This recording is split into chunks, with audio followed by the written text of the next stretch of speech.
We all dream of having a studio full of amazing vintage mics, right? Like the Neumann U47 and Telefunken 251 and AKG C12. Spend too much time on audio forums and you'll be convinced that owning mics like this is the only way to get incredible sounding recordings. But unless you happen to have just won the lottery, mics like that are out of reach for most of us home studio owners. But I've got good news for you. I've used all those classic mics, and yeah, they're pretty rad. But there are a ton of other great sounding mics that don't require you to sell your kidney on the black market to afford. That's what we're checking out today.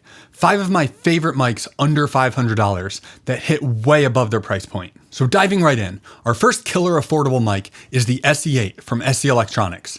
These are about $250 a piece, so around $500 for a pair. That's the price of like 3 cups of coffee. Seriously, if you're looking for a great small diaphragm condenser, grab these and don't look back. I recently got to shoot these out against a pair of vintage Neumann KM84s, and these did shockingly well. On acoustic guitar, they were almost indistinguishable. On drum overheads, they definitely sounded a bit different, but nobody in the room had a strong preference either way. They both sounded great. So if you don't have $5,000 for a pair of KM84s, here's your solution. Here's a quick clip of the SE8 on acoustic guitar.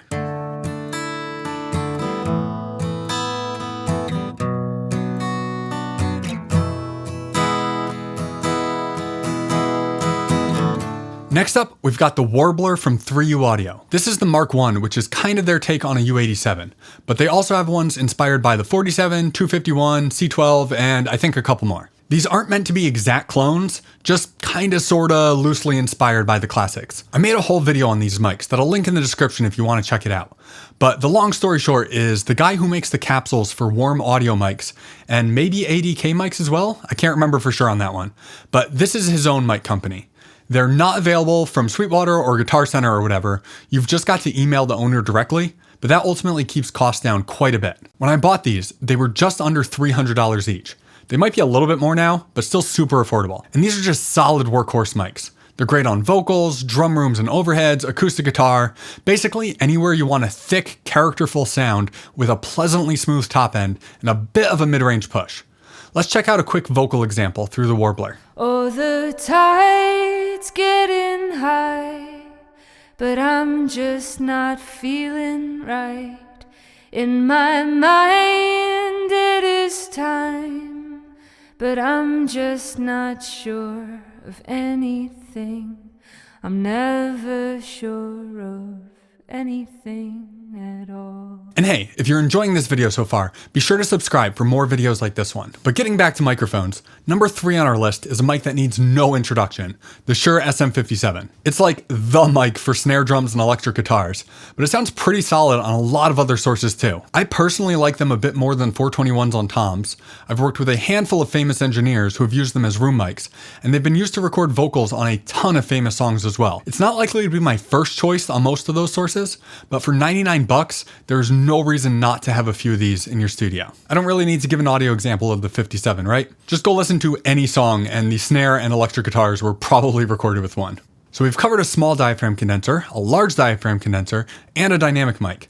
So now for one of my favorite affordable ribbon mics, the Samar AL95. There's not a lot of info out there on these mics, but I decided to take a chance on them and order a pair, and boy, I'm glad I did. The studio I used to work at had every single AEA mic, plus Coles and Beyer M160s, so I'm pretty familiar with the sound of a great ribbon mic. And this is a great ribbon mic. It's got massive low end and a pretty natural sounding extended top end. So not like super dark like certain ribbons, but not hyped like a typical condenser either. These are awesome as room mics, overheads when I'm looking for a more natural drum sound, and they're perfect for guitar cabs if you're looking for something a little bit different than the typical 57 sound. Here's a quick clip of them on drum overheads.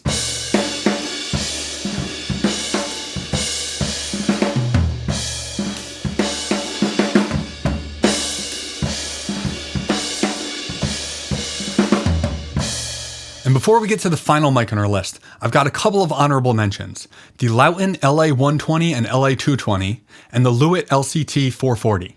I only have a little bit of experience with these mics, not enough to give a super strong opinion, but from my limited experience, they seem to sound really good and are extremely affordable, so those could be worth checking out as well. But finally, number 5 on our list, we've got the Sony C80. A friend is borrowing mine at the moment, so I'm just gonna have to badly Photoshop one into my hand here. But at the AES show last year, they had the C80 set up next to a Sony C800G, And take this with a grain of salt, because this was in headphones in a noisy convention center, but they sounded pretty darn similar. I'm sure the differences would be a lot more obvious in a better listening environment, but still, it's definitely in the same sonic family. Sound-wise, the C80 is kind of the opposite of the Warbler we talked about earlier in the video.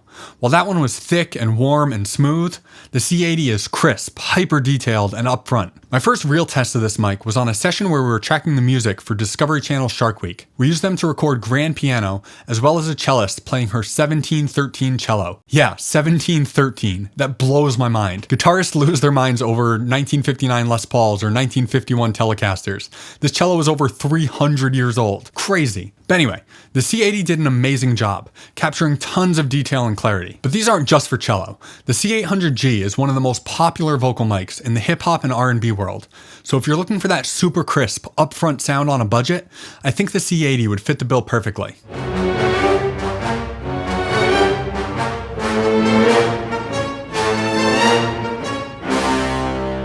I obviously haven't tried every mic under $500 yet, so I'd love to hear from you.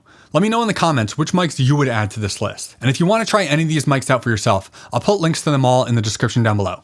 And if you enjoy this video, you might want to check out this playlist, full of reviews on more of my favorite microphones. Thanks so much for watching, and I'll catch you in the next one.